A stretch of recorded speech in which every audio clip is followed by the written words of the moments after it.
Y había un rey en especial que quiero hablar el día de hoy, en el libro de Segunda de Reyes, capítulo 22, verso 1, ahí nos vamos a ubicar. Y resulta y resalta que hace rato que termino el primer mensaje, entro al VIP y me dicen que la pastora había dado una palabra precisamente específica de algo que yo ayer estaba ministrado, estaba yo buscando y dije, ay, es de verdad que es de Dios, es de esas confirmaciones de palabra que Dios siempre tiene para nosotros, confirmándonos que es lo que Él nos quiere hablar. Y bueno, vamos a ubicarnos en el libro de Segunda de Reyes, en el capítulo 22, verso 1. Y vamos a leer todo el capítulo capítulo 22, no te asustes, solo tiene 20 versículos. Vamos a ubicarnos ahí en la historia. Y dice así: Josías tenía 8 años cuando comenzó a reinar y reinó 31 años en Jerusalén. El nombre de su madre era Gédida, hija de Adaya, en Boscat. Verso 2: hizo lo recto ante los ojos del Señor y anduvo en todo el camino de su padre, ¿qué dice? De su padre David, y no se apartó ni a la derecha ni a la izquierda. Entonces, el día de hoy vamos a leer la historia del rey Josías. Y Josías, dice la escritura, que tenía 8 años y él comenzó a reinar porque su padre Amnón había sido asesinado por sus siervos, porque era un rey demasiado malo. De hecho, ya venía una historia bastante larga desde atrás, porque antes de Amnón estaba Manasés. Y Manasés, dice la escritura, que fue uno de los peores reyes de Israel, que levantó Baales, levantó la imagen de Acera, profanó el templo de Dios. Y lo mismo Amnón, pero fue tal su maldad que hasta la gente lo mató, hasta sus propios siervos lo mataron. Claro que Josías, cuando se levanta, tenía 8 años cuando él comienza a reinar. Y una de las cosas que me llama la atención, que ya había yo hecho mi mensaje, ya había yo dado la prédica y todo, pero llega la pastora Karen ayer y me empieza a contar la historia de las mujeres que habían hablado en la conferencia. Conferencia que desde antes en la escuela, al estar con puras maestras, con puras mujeres, ya me estaban medio platicando, me decían cómo estaba el asunto de las historias bíblicas, y que especialmente este año se dedicaron a ver mujeres que no eran esas mujeres ejemplo de siempre, sino eran mujeres malas, ¿no? ¿Malas? ¿Sí? Y cómo tenían una función también en particular. Y la verdad que me gustaba mucho. Yo le decía a la pastora, yo creo que me voy a poner peluca y voy a ir a la conferencia. Pero creo que me iban a liberar, así que ya no. Entonces, ya no vine. Igual me sentí un poco mal, pero bueno, el punto es que a mí me encanta ver esas historias y meditar, ¿verdad? Cómo Dios da esos pequeños detalles en la palabra. Y aquí, justamente en el libro de Reyes, en la historia de Josías, en el capítulo 1, dice que tenía 8 años cuando comenzó a reinar. Pero me llama la atención que hace la mención acerca de su madre. Y dice ahí, el nombre de su madre era Gédida. Y Gédida significa amada del Señor. Cuando esta mujer instruye a su hijo, él no tenía un ejemplo de su padre, y mucho menos tenía el ejemplo de su abuelo, de qué era hacer lo recto. Pero Dios siempre guarda un remanente de personas que aman su palabra o que aman su presencia, porque esta mujer dice que estaba en Jerusalén. Y esta mujer seguramente venía de ese pequeño remanente que no adoraba a otros dioses, y por eso la habían puesto amada del Señor. Seguramente habrá tenido una experiencia, habrá sido una mujer de Dios que aún sin ley, porque ahorita vamos a ver por qué en la historia, aún sin la ley, el amor de esta mujer por Dios y por su hijo le permitió enseñarle a su hijo de 8 años a hacer lo recto durante su primera infancia, porque luego vemos que en el reinado de Josías, más adelante, él toma la decisión también de seguir haciendo lo recto delante de Dios por la vida de una mujer que amaba al Señor. Mujeres, su vida es una bendición, y cuando ustedes buscan a Dios, ustedes son clave. El Señor guarda sus vidas, su remanente, para poderle enseñar ese andar a sus hijos. Amén. Y bueno, el día de ayer o este fin de semana que se ministró eso a las mujeres, yo escuchaba las prédicas y decía, me sorprende, ¿verdad? Verdaderamente me sorprende. Una de ellas me platicaba la pastora Karen de la prédica de la pastora Tere, ¿verdad? Hace rato lo dije y dije Milca, pero no era Milca, era Mical. Gracias, pastora Tere. De Mical, la esposa de David. Y me empieza a platicar la historia de Mical y yo, wow, o sea, yo he leído la Biblia, pero siempre hay como detalles que uno se salta, o que a veces no nos damos cuenta, o que no indagamos tanto, pero qué tremenda historia. Esa te la voy a dejar de tarea, la historia de Mical. Y bueno, entre todo esto, esta mujer, Gédida, la amada del Señor, instruye a Josías y le enseña, aún sin la ley, a hacer lo correcto. La ley se había perdido durante 60 años por el reinado de Amnón y por el reinado de su padre Manasés. Durante 60 años no habían tenido ley porque el pueblo se había desviado y los reyes habían profanado el templo de Dios. Y sigue diciendo la escritura, Segunda de Reyes capítulo 22, versículo 3. Dice así: y en el año 18 del rey, o sea, 18 años después, durante su gobierno, significa que si tenía 8 años, más los 18, tendría 26 años. Él seguía haciendo lo recto. Y dice, en el año 18 del rey Josías, el rey envió al escriba Safán, hijo de Asalia de Mesulam, a la casa del Señor diciéndole, verso 4, ve al sumo sacerdote Hilcías para que cuente el dinero traído a la casa del Señor, que los guardianes del umbral han recogido del pueblo, y que lo pongan en mano de los obreros encargados de supervisar la casa del Señor, y que ellos lo den a los obreros que están asignados en la casa del Señor para reparar, ¿qué dice? Para reparar los daños de la casa. ¿Qué es lo que quiere decir esto? Josías, después de 18 años, había estado limpiando el pueblo, había estado limpiando a Jerusalén, había derribado algunos lugares, había restaurado otra vez esa parte de cuidar el templo de Dios, pero el templo de Dios había sido profanado, entonces lo mandó a limpiar. Y en este momento de la historia, cuando él le dice al escriba, a Safán, vas a ir, le dice al escriba, vas a ir a la casa del Señor. Allá en la casa del Señor está el sumo sacerdote Hilcías y vas a recoger el dinero y lo vas a dar a los obreros que están reparando la casa. Porque ¿cómo estaba la casa? Estaba destruida. Y la casa de Dios no es como el tamaño de esta iglesia. Si tú buscas cómo era el templo de Dios, cómo era el templo de Jerusalén, te vas a dar cuenta que eso era una obra mega gigante, era una mega construcción, y darle mantenimiento, levantarla y restaurarla, pues conllevaba bastante trabajo. Entonces había pasado un largo tiempo en el que le estaban dando este mantenimiento, y la instrucción del rey fue mandar al escriba a que fuera con el sumo sacerdote, a que tomara el dinero, se lo diera a los trabajadores, a los jefes, y que cada uno de los trabajadores tomara su parte para poder seguir reparando la casa. ¿Estamos ahí? Díganme amén.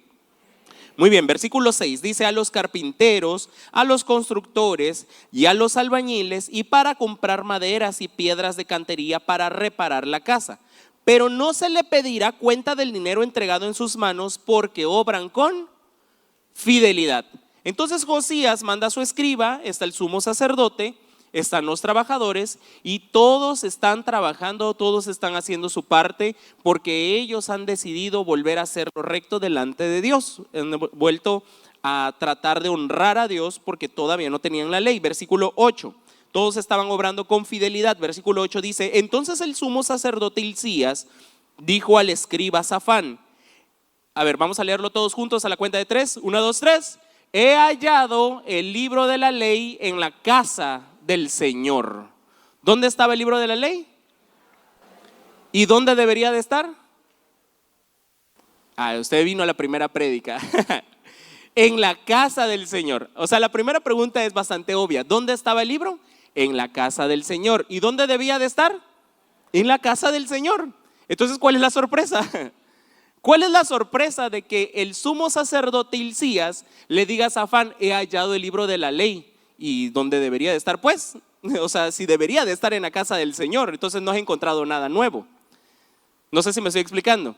Y que además Hilcías es el sumo sacerdote. ¿Quién debía de saber dónde estaba el libro de la ley? Pues el sumo sacerdote. Oye, hombre, ¿y no eres tú el sumo sacerdote el que debería de tener la ley?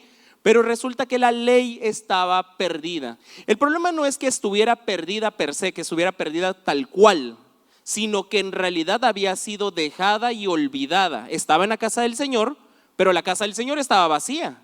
Y no estaban cuidando ni estaban haciendo lo que decía la ley, porque la casa del Señor había sido profanada por tanto tiempo que a lo mejor dentro de la casa la han de haber dejado guardada en un cajón. La han de haber dejado guardada en un cofre, la han de haber dejado guardada en algún lado o algún momento ahí habían cosas revueltas y nadie se había percatado porque todavía no habían llegado a ese momento de limpieza, a ese momento de reconstrucción. Ya habían levantado la casa, todavía faltaban muchas cosas por restaurar, pero no habían llegado a encontrar la palabra de Dios. Entonces, lo primero que te quiero hablar es, no hay nada nuevo bajo el sol. Y vamos a ir al libro de Eclesiastés en el capítulo 1, versículos del 9 al 10. Eclesiastés, capítulo 1, versículo 9 dice, lo que fue, eso será. Y lo que se hizo, ¿qué dice? Eso se hará. Lo que fue, eso será. Y lo que se hizo, eso se hará. No hay nada nuevo bajo el sol. Hoy en día todas las personas, ¿verdad? Somos deslumbradas por la tecnología, por las cosas nuevas, nos llaman la atención. Muchas veces como líderes o como iglesia estamos buscando cómo podemos innovar, cómo podemos mostrar, cómo será más entretenido, cómo puede ser más llamativo, cómo podemos hacer entender la palabra. Como la conferencia, ¿verdad? Qué bonito, me dijo la pastora Karen, les habían dado unas hojas para que escribieran y las vi y dije, ¡ala, qué precioso! De verdad que uno siempre está buscando una forma innovadora, una forma bella. Tenemos las pantallas, tenemos las imágenes. A ver, yo pienso, ¿qué diseño le haremos esta vez para que sea bonito y la gente se acuerde de los mensajes? Como que siempre estamos pensando de esa manera, ¿no? ¿Cómo lo podemos transmitir? Y estos son recursos que nos ayudan, ¿verdad?, a hacer un trabajo más memorable. Estos mensajes, estas historias, esta forma nos ayuda a ser un poco más innovadores para poder llevar un poco mejor la palabra, pero a veces nos pasamos de innovadores y de repente hay gente que se empieza a alejar de lo que debería de ser. Es por eso que titulé este mensaje, si me ayudan ahí en el título, su palabra es primero y su presencia lo mejor. Titulé este mensaje, su palabra es primero y su presencia es lo mejor. A veces en la innovación de las cosas nos olvidamos que lo más importante es volver al principio de su palabra y que lo más importante es tener una relación con el Espíritu Santo. Porque ¿dónde estaba el libro de la ley? ¿Dónde estaba? En la casa del Señor. ¿Y dónde debería de estar? En la casa del Señor. Pero ¿por qué se les perdió el libro de la ley? Y no se le perdió a cualquiera, sino que se le había perdido al sumo sacerdote. ¿Qué nos quiere decir la Escritura con esto? Que nosotros, los que deberíamos saber dónde encontrar la palabra, a veces no la hemos encontrado. Podemos estar aquí en la iglesia y nuestro corazón o nuestra mente puede estar muy separada de la presencia de Dios, muy separada de la palabra de Dios, por andar vislumbrando o cayendo en las atracciones del mundo con los destellos. Estaba yo aquí en la mañana y veía los destellos y digo, por ser destellado y lampareado por las cosas llamativas del mundo, nos olvidamos que lo primero es volver a su palabra. Andamos buscando cosas nuevas, nuevas tecnologías, qué nuevas herramientas, qué nuevas palabras, qué nuevas metodologías, cuando la palabra desde el principio nos enseña qué es lo que tenemos que hacer. Yo tengo esa experiencia que de repente vemos ciertas habilidades. Por ejemplo, yo le decía en la mañana, como la programación neurolingüística, ciertos recursos que conozco, que he utilizado, que no son malos, pero a veces la gente se apantalla y dice, wow, por allá están dando una tecnología o están diciendo tales cosas, y vienen a la iglesia y dicen, no, eso yo lo escuché allá en el mundo. No, mi vida, eso no es del mundo, eso es del Señor. No sé si me estoy explicando. Y de repente allá afuera un psicólogo, una persona dijo, eso no lo dijo el mundo, eso lo dijo el Señor. No hay nada nuevo debajo del sol. Es la misma cosa, pero como se han olvidado de la palabra de Dios, parece que a alguien se le reveló allá afuera. Y no hay nada nuevo allá afuera, todo está en su palabra. Cuando vamos a su palabra nos damos cuenta que no necesitamos los nuevos coaches, los nuevos psicólogos, las nuevas terapias, las nuevas ideas.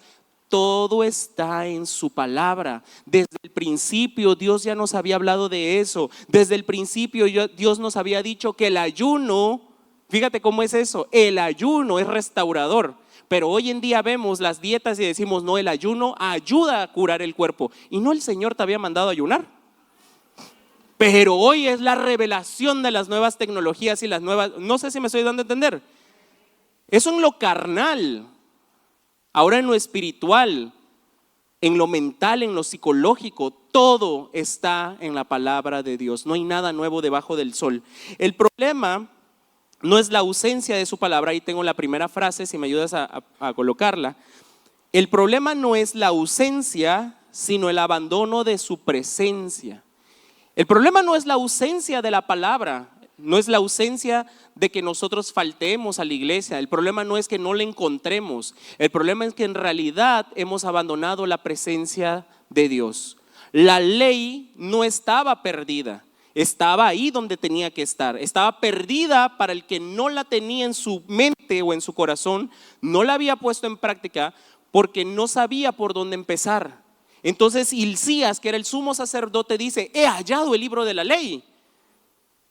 Cuando uno no conoce a Cristo, cuando uno empieza a conocer a Jesús, dice: wow, he hallado una palabra, he encontrado algo nuevo. Pero conforme va pasando el tiempo, la palabra se nos empieza a hacer vieja, se nos empieza a hacer repetitiva, se nos empieza a hacer indiferente. Cuando tenemos la palabra de Dios, que es viva y eficaz y más cortante que una espada de doble filo, cuando tenemos su palabra que nos dice sus principios, que nos dice las cosas que tenemos que hacer, pero por andar viendo las nuevas corrientes nos olvidamos de volver al principio de su palabra.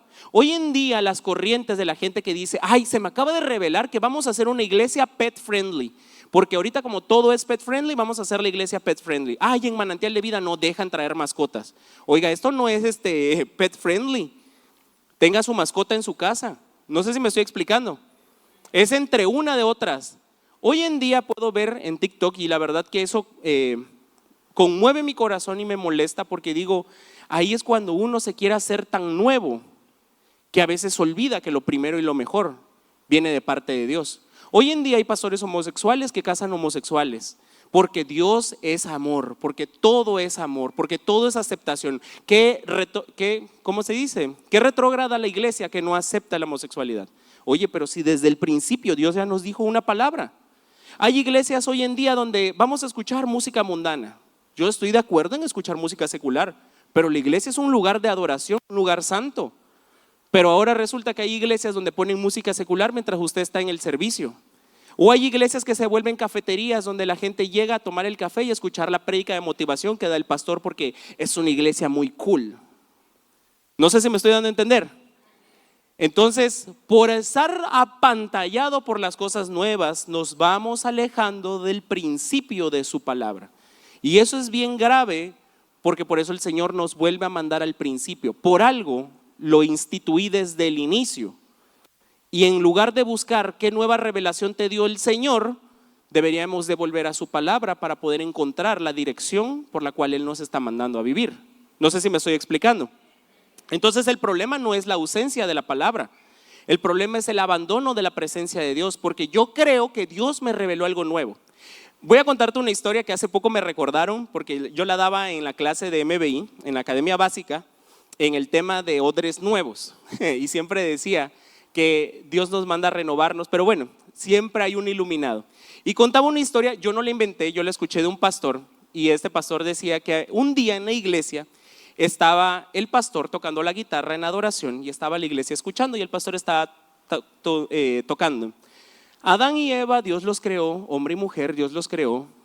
Dios creó a Adán y a Eva, hombre y mujer, Dios los creó. Y de pronto alguien se le ilumina así la rosa, ¿no? Le sopla el aire y abre los ojos y dice: oiga, pastor, pero si Dios creó a Adán y a Eva, les puso ombligo. Y toda la gente empezó a decir: oye, si es cierto, les puso ombligo, ¿no? Porque sin ombligo iba a ser extraterrestre, entonces le ha de haber dibujado un ombligo. Y otros dijeron: ¿cómo le va a dibujar el ombligo? Adán y Eva los hizo así. Y entonces la iglesia se dividió en los ombliguistas y los no ombliguistas. Al domingo siguiente, la iglesia, otra vez el pastor estaba tocando la guitarra y la iglesia estaba partida a la mitad, los ombliguistas y los no ombliguistas.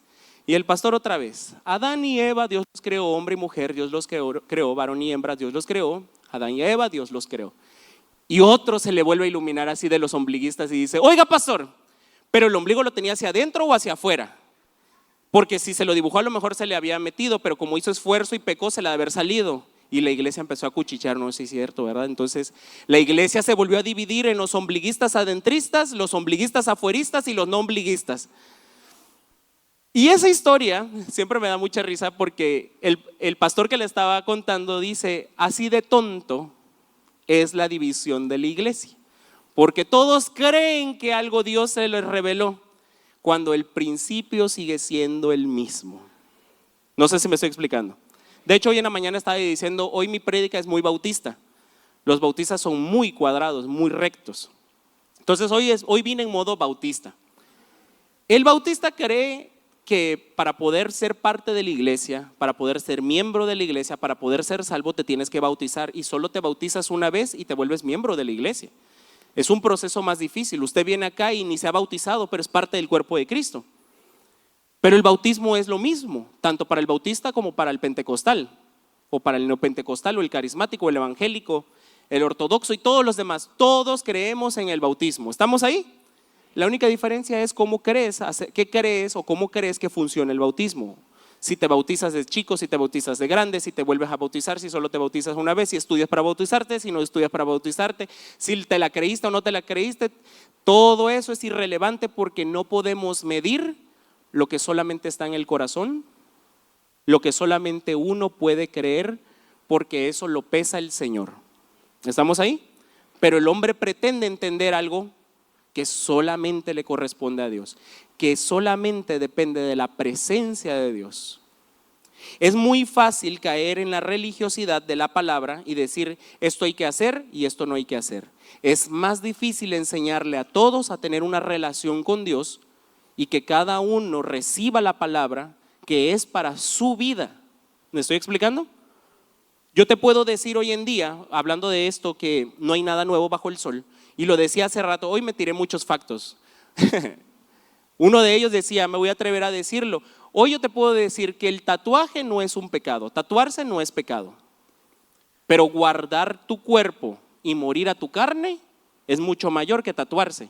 Pero hoy en día hay un iluminado que dijo, me voy a tatuar para ganar miles de almas. ¿Y no la palabra de Dios va a ser suficiente? ¿Me tengo que tatuar para poder ganar las almas? Ya habrá quien lo haga porque ese sea su llamado y su ministerio.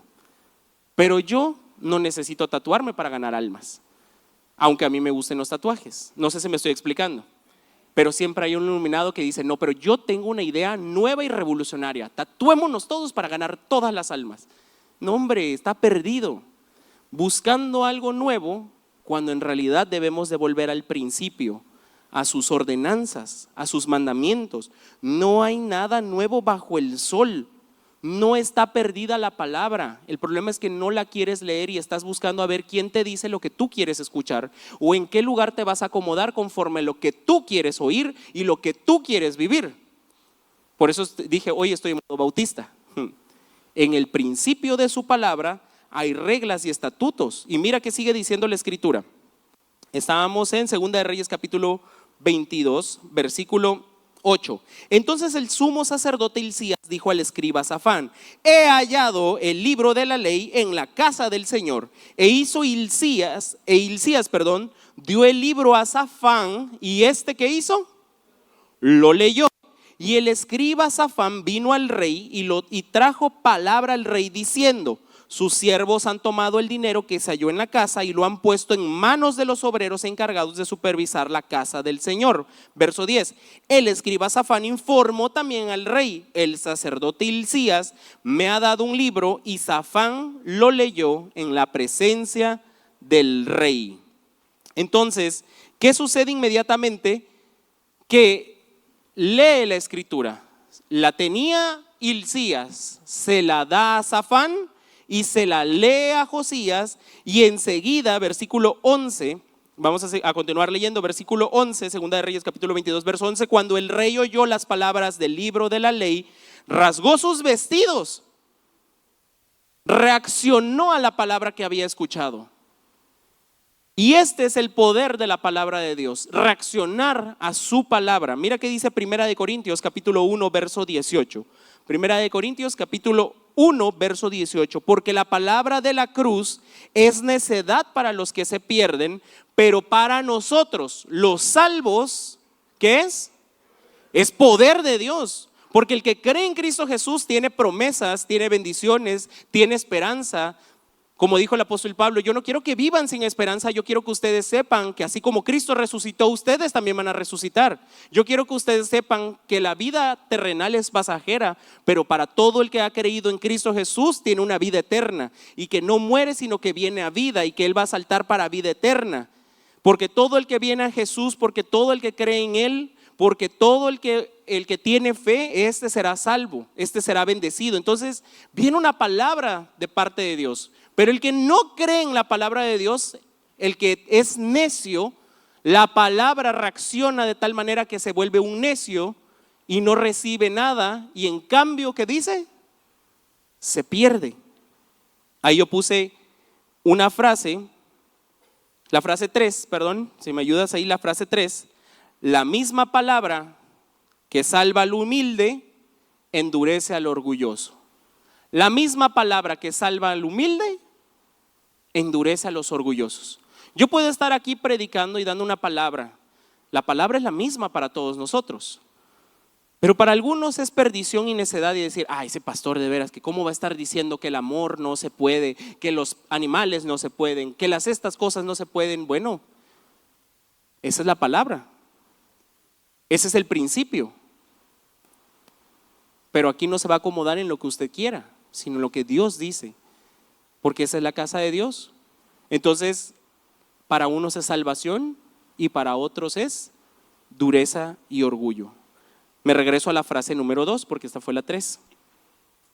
La frase número 2 le puse: la palabra pasó de las manos de Hilcías a los labios de Safán, al corazón de Josías, que llevó a la transformación de una nación. De las manos del sumo sacerdote, de las manos de Hilcías, él encontró la palabra. Safán leyó la palabra. El día de hoy yo soy un Safán, un escriba, hasta religioso soy, pastor religioso. Hoy soy bautista. Hoy me toca dar solamente la palabra. Pero ¿qué provoca en el corazón del que le escucha? Josías se rasgó las vestiduras y entró en arrepentimiento y en confrontación, porque su corazón estaba orientado hacia Dios. Él no conocía la ley. Vuelvo a repetirte, la ley estuvo perdida durante 60 años o casi 70 años, porque habían pasado 18 años en que lo encontraron todavía, entre el gobierno de Manasés, entre el gobierno de Amnón y entre el gobierno de los primeros años de Josías. No había ley, pero una mujer, Jadida creo que era, ¿verdad? Gédida, gracias, que era amada del Señor, aún sin la ley, por amor a Dios y por amor a su Hijo, se cumplía la ley. Cuando Jesús le preguntan cuál es el mandamiento más importante, mira, tú ama a Dios y ama a tu prójimo y todo lo demás se va a cumplir. De esto depende la ley y los profetas. Si tú amas a tu prójimo, no matarás, no le robarás, no desearás a su mujer, no darás falso testimonio y todas las demás razones, ¿verdad? Porque por amor se cumple la ley. Cuando uno tiene amor, cuando uno verdaderamente, porque el amor no es ese sentimiento de, es que yo lo amo muchísimo, es el amor de mi vida. No, ese no es amor.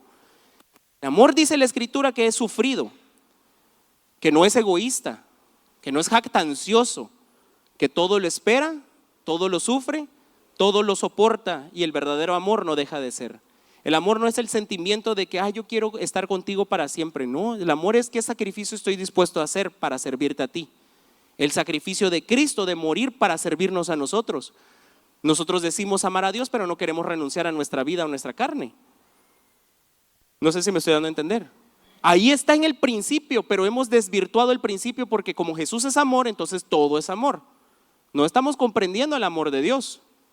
Estamos manipulando el amor de Dios.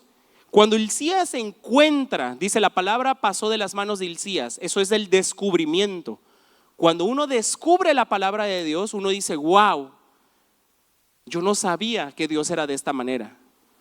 Josías no tenía una referencia porque su padre y su abuelo habían sido unos desgraciados. ¿Quiénes de nosotros crecimos en un ambiente donde no nos educaron con la palabra de Dios? No, nadie nació en cuna cristiana. Alguien que no sea de cuna cristiana, alce su mano. Los que no somos de cuna cristiana.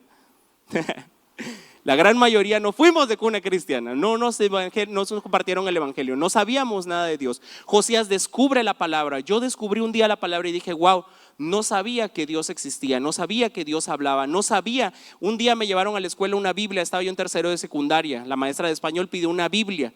Y yo dije, sí sé que es una Biblia, pero nunca he abierto una. Llegó a la escuela, abren la Biblia y yo decía, ¿qué es esto? No le entiendo nada porque viene por numeritos. Una cosa bien rara. Pero eso despertó mi curiosidad, es el descubrimiento de algo y empecé a preguntar, oye, ¿qué religión eres? ¿Y qué religión eres? ¿Y qué haces? Y me empiezan a explicar cada uno su religión, su doctrina, su iglesia, su dogma y todo lo demás. Y yo así como que, ¿y yo no sé si soy salvo, o sea, yo no tengo una religión, a mí no me enseñaron nada. O sea, mi mamá y mi tía fueron bautizadas, pero a mí no me enseñaron ninguna religión.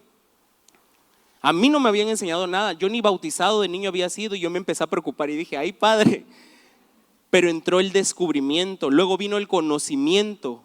Cuando conocí a Dios, cuando Safán leyó la palabra, vino el conocimiento. Entonces comencé a leer y comencé a entender y le empecé a dar de bibliazos a todos y le decía, ¿sabes qué? Tú te vas a ir al infierno porque lo que tú haces es religiosidad, y le empezaba a dar bibliazos a todo el mundo. Tampoco iba por ahí. Tenía que llegar al tercer nivel, como el corazón de Josías, de la transformación. De no ver la palabra como un arma para ir golpeando a la gente, sino de que esa palabra, que era lo que Dios quería para mi vida. Ahí es cuando entró la transformación, cuando dejé de usarla para criticar a los ignorantes y decir, se van a ir al infierno porque no conocen a Cristo, a entender el amor de Dios en mi vida y que era lo que Él quería formar en mí. No sé si me estoy explicando. Del descubrimiento al conocimiento, al entendimiento y la revelación que podía traer esa palabra. Y eso es lo que le provoca el corazón de Josías. Hilcías la encuentra pero no la lee. Seguro decía, no, si la leo me va a ir mal porque yo debí de haberla estudiado desde antes. Safán la lee, pero la transformación ocurre en Josías. Y vamos a seguir leyendo la escritura. Segunda de Reyes capítulo 22 verso 11 y dice, cuando el rey oyó las palabras del libro de la ley, rasgó sus vestidos. Entonces el rey ordenó al sacerdote Hilcías, a Ahicam, que era el hijo de Safán, al hijo de Safán Ahicam lo involucró, Acbor, hijo de Micaías, al escriba Safán, que del que ya hablamos, y a Asaías, siervo del rey. Versículo 13, vayan, consulten al Señor por mí, por el pueblo y por todo Judá acerca de las palabras de este libro que se ha encontrado, porque grande es la ira del Señor que se ha encendido contra nosotros, por cuanto nuestros padres no han escuchado las palabras de este libro, haciendo conforme a todo lo que está escrito de nosotros. Lo que Josías escuchó no fue Dios te va a bendecir. Lo que Josías escuchó era la Torá. Y una de las enseñanzas de la Torá está en Deuteronomio capítulo 6, cuando la escritura le dice, oye Israel, Jehová nuestro Dios, Jehová uno es. Y amarás a Jehová tu Dios de todo tu corazón y de toda tu alma y con todas tus fuerzas. Y estas palabras que yo te mando hoy estarán sobre tu corazón y las repetirás a tus hijos y hablarás de ellas estando en tu casa y andando por el camino y al acostarte y cuando te levantes. Y todas estas palabras son el Shema, la oración que hacen los judíos cuando están así, que están orando. El Shema, esa oración es un mandamiento donde el adulto, donde el padre, donde el hijo de Dios tiene la responsabilidad de transmitir la ley de Dios a sus hijos y a sus generaciones. Porque Deuteronomio 6 dice que si no lo hacían, lo que está en la Torá, si no lo hacían, el Dios que un día había pactado con Abraham que iba a ser su pueblo, Dios hizo un pacto con Abraham y dijo, tú vas a ser mi pueblo, contigo voy a ser un pueblo, yo voy a ser tu Dios. Y tal era de importancia la palabra que todos los judíos decían el Dios de Abraham, de Isaac y de Jacob. El pueblo que había sido sacado del desierto, que cruzó el mar rojo, que se le dio la tierra prometida donde Dios estableció su reino, tenía la ordenanza de continuar estas enseñanzas, pero resulta que en la época de Josías escucha la palabra y dice, ni mi padre ni mi abuelo. Estamos en maldición porque nadie ha buscado al Señor. Y bien dice el libro de Romanos, cuando el apóstol Pablo dice, no hay justo ni aún uno, nadie ha buscado al Señor. Nadie lo ha buscado, pero en la gracia del Señor, Jesús se ha revelado a nosotros y nos ha venido a rescatar. Todo está en el principio. Solo tenemos que volver otra vez al encuentro del Evangelio. Leíamos en 1 Corintios capítulo 1, verso 18, si me puedes ayudar otra vez allá. 1 Corintios 1, 18, porque la palabra, esa palabra poderosa de la cruz, es necedad para los que se pierden, para los que debaten, para los que dicen, ay, me arrepiento al final de mi vida, total, Dios me va a perdonar. Pero Dios no nos salvó solamente del infierno, nos salvó de las porquerías y del mundo que está hoy en perdición y en pecado. No sé si me estoy explicando. La gente tiene el pensamiento de, me voy a arrepentir al final porque total, Dios me va a perdonar. Pero no se trata solo de la vida eterna, se trata de la vida terrenal.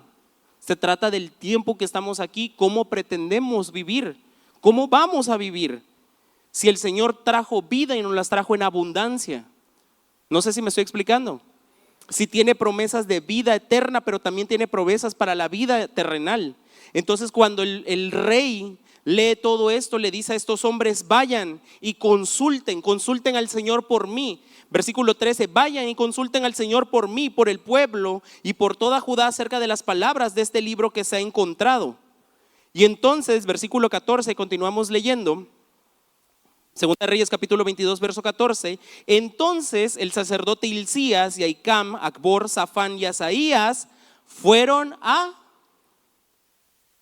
la profetisa Hulda.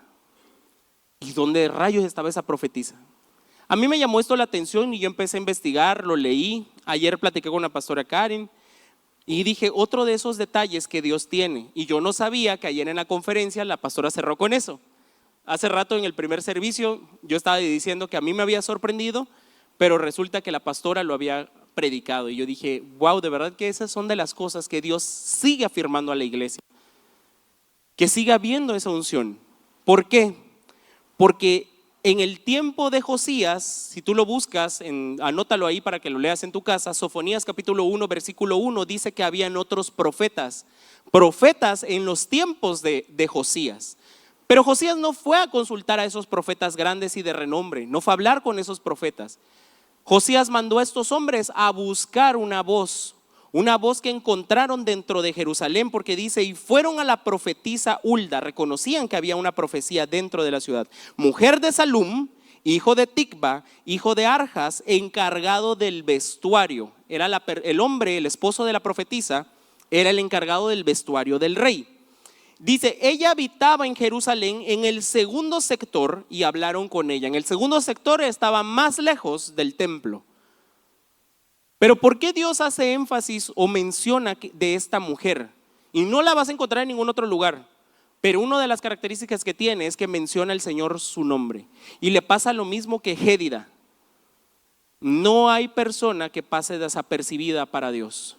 Aunque sea mujer, porque muchas veces parece que las mujeres no estaban en la Biblia, pero qué tremendas mujeres habían en la Biblia, porque ahí están siendo usadas por Dios, que tal vez no aparecen como los grandes profetas, pero había una profeta en ese lugar. ¿Por qué? Porque dentro de Jerusalén, aunque el abuelo Manasés y aunque el padre Amnón fueran malos, Dios siempre reserva a sus hijos y los preserva. Y guarda en su remanente a alguien que ama su palabra, que aunque nadie se lo predique, que aunque nadie le hable, en su corazón el Espíritu Santo siempre está protegiendo y cuidando la palabra que un día va a levantar para la salvación de muchos. No sé si me estoy explicando. Quizás a ti no te enseñaron o no creciste como yo en un ambiente cristiano donde alguien nos enseñara la palabra, pero definitivamente somos la respuesta de oración de ancestros y de evangelistas y de misioneros que sembraron la palabra de Dios.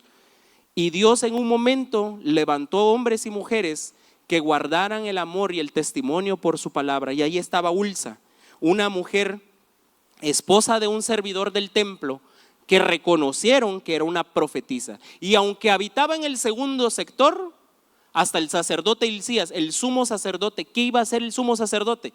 Si el rey tenía una pregunta, ¿con quién iba?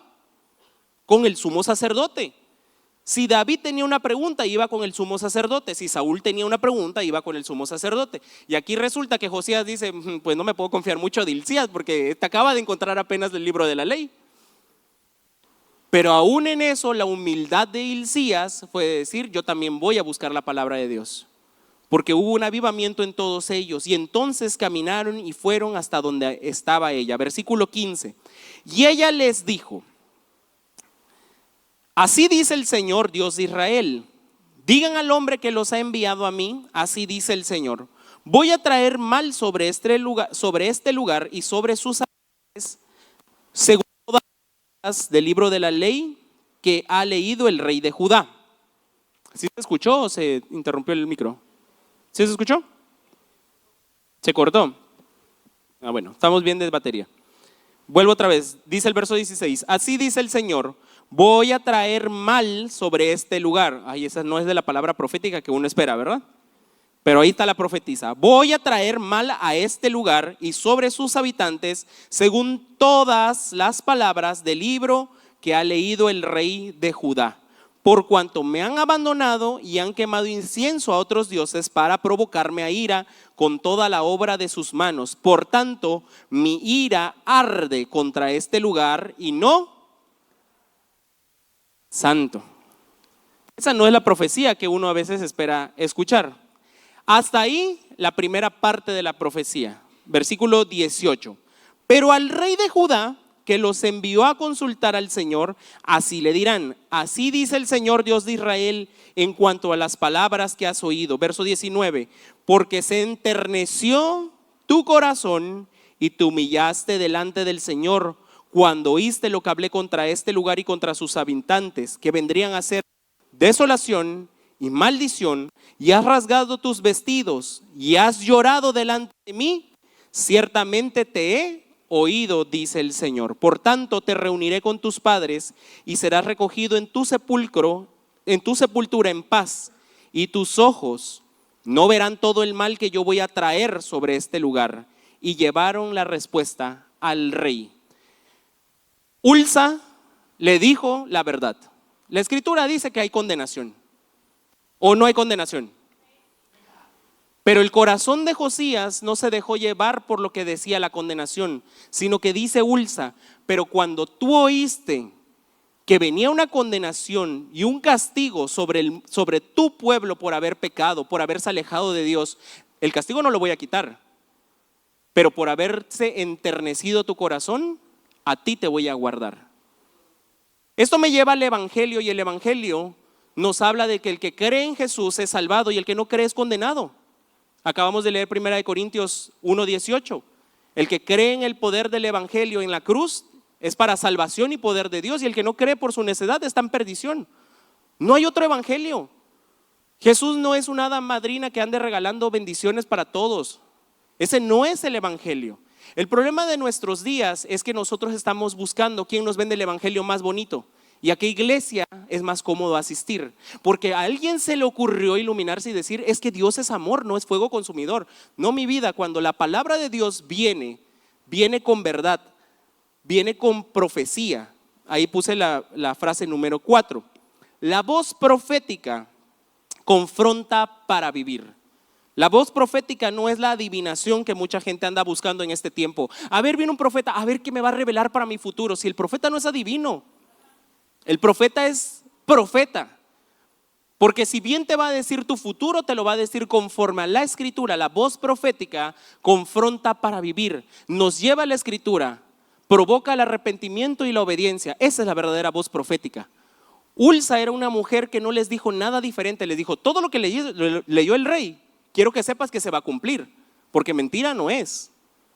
Pero también quiero que sepas que tu corazón se enterneció. ¿Quién se va a enternecer con una prédica de condenación? Cristo viene, y todos, me voy a poner en cuentas porque, ay, no me vaya yo a ir al infierno. Eso es actuar por miedo y no por amor. Y Dios no quiere esclavos que estén atemorizados de Él. Eso no funciona. Uno ama a Dios y por amor a Dios se enternece el corazón, porque entonces comienza a entender, tengo que predicar el evangelio porque hay gente que se está perdiendo, porque hay gente que está perdiendo la vida, porque hay gente que ahorita, no te preocupes por el futuro, por el mañana, por si va a tener salvación, porque hay gente ahorita que no se ha querido arrepentir a Dios, que está perdido en drogadicción, que está perdido en muerte, que está perdido en violaciones, que está perdido en toda la porquería que hay en el mundo. Ahí es cuando se enternece el corazón, porque Dios ha extendido su gracia y su misericordia para que seamos alcanzados por su amor, por su palabra. Porque si algo nos tiene que quedar claro es que Dios es bueno. Dios es bueno. Cuando uno no conoce a Dios, uno lee la escritura y en su necedad y su razonamiento dice: ay, qué malo es Dios porque Dios no permite tal cosa. Ay, qué malo es Dios porque mata a la gente. Ay, qué malo es Dios porque viene el juicio. Dios no mandó el juicio es la consecuencia del pecado. El libro de Romanos dice: porque la paga del pecado es muerte, pero el regalo de Dios es vida eterna en Cristo Jesús. Porque Él vino a salvar lo que se había perdido. Porque vino el Hijo de Dios a dar su vida por el mundo para que ninguno se pierda, sino que tenga vida eterna. Entonces no viene la palabra de condenación, no viene la palabra de ira, viene la palabra de gracia. Solo no te olvides que hay una ira. No sé si me estoy dando a entender. Entonces muchas veces nosotros podemos ver a Dios y decir: es que Dios es el malo. No te olvides que Dios no es malo. Dios es bueno, Dios es justo. Dios siempre es bueno. Los que somos malos somos nosotros que nos hemos alejado de Dios. Josías leyó la escritura, la escuchó y dijo: no es Dios el que tiene la culpa. Hemos sido nosotros los que hemos pecado. Vayan y consulten, vayan y pregunten qué va a ser de nuestro pueblo. Y entonces Ulsa le dice, verso 19: porque se enterneció tu corazón y te humillaste delante del Señor. Segunda de Reyes capítulo 22 verso 19: se enterneció tu corazón. ¿Qué provoca la palabra de Dios en ti? Yo soy Safán, yo solamente la estoy leyendo, yo solamente la estoy predicando, pero el poder de recibir esa palabra depende del corazón del hombre que la escucha, depende del Espíritu Santo que te la revela. Porque si estamos buscando la innovación, aquí están los climas, están las luces, estoy yo guapo para predicar, está la pantalla, están los versículos, están todas las herramientas que podemos poner a la disposición de ustedes para que sea más entretenida, para que sea visual, para que sea memorable. Pero nada de eso sirve de nada si el Espíritu Santo no te revela esta palabra. Si solamente estás sentado escuchándola y hay necedad en tu corazón y resistencia a su palabra. ¿Qué provoca la palabra en ti? ¿Provoca algo o no provoca nada? ¿Provoca salvación o provoca endurecimiento? No se trata de quién da la palabra. Yo decía en la mañana, yo sé que tengo una forma de predicar a veces muy amena, a veces como ahorita muy bautista, a veces muy dura. Hay gente que cuando yo estoy predicando, hay gente que le veo la cara de resistencia así de que: ay, este pastor, que venga mi pastor Héctor. Hay gente que le agrada cómo predica mi pastor, hay gente que no le agrada cómo predica mi pastor y que lo critica y lo juzga y dice: ese pastor. Hay gente que escucha a mi pastor a predicar y dice: me encanta la predica de mi pastor, y hay gente que dice: ay, esa pastora puro regañar. Hay gente que me ve y estoy predicando y yo sé que se resiste y dice: ay, no me gusta cuando predica, pero ya que. Pero no se trata del que predica, se trata de la palabra que está fluyendo a través del Señor, a través del que nada más Dios me está usando. Solamente somos el instrumento para declarar esa palabra. Pero ¿qué provoca esa palabra en ti? Dios siempre habla. Dios habla a través de un corazón limpio y una boca santificada. Te puede hablar aquí en el templo, te puede hablar allá afuera, te puede hablar con tu familia, te puede hablar con un niño, te puede hablar con un adulto, te puede hablar en la calle, porque la boca de Dios está abierta. Yo no soy el que te trajo a la iglesia. Siempre hay alguien durante mucho tiempo, diferentes personas que te han hablado de Jesús, que te han hablado del Señor. Porque Dios te ama tanto que te envíe y envíe mensajeros, te envía ángeles, te dicen: ven a la iglesia, ve a una iglesia, ve a un lugar. Que de pronto ya estás aquí. Pero si tú te pones a pensar tiempo atrás, Dios te ha estado llamando porque Él ha extendido su gracia, su favor y su misericordia porque Él te ama. Yo no te amo, yo ni te conozco. Yo no los conozco, pero Dios te conoce y te ama. Pero Dios te persigue, pero Dios te insiste y Dios te trae a un momento, sea en esta iglesia o sea en otro lugar, porque Él te ama. La voz profética confronta para vivir, no para que tú escuches lo que tú quieres. Esa voz que estaba en esa mujer no le dijo nada nuevo, no le dijo nada diferente, pero confirmó lo que había leído y se le reveló la ternura que había sentido al recibir esa palabra y lo que provocó enseguida en él. Segunda de Reyes capítulo 23, ya con esto termino. Segunda de Reyes capítulo 23, verso 1. Segunda de Reyes 23:1. Entonces el rey mandó a reunir con él a todos los ancianos de Judá y Jerusalén.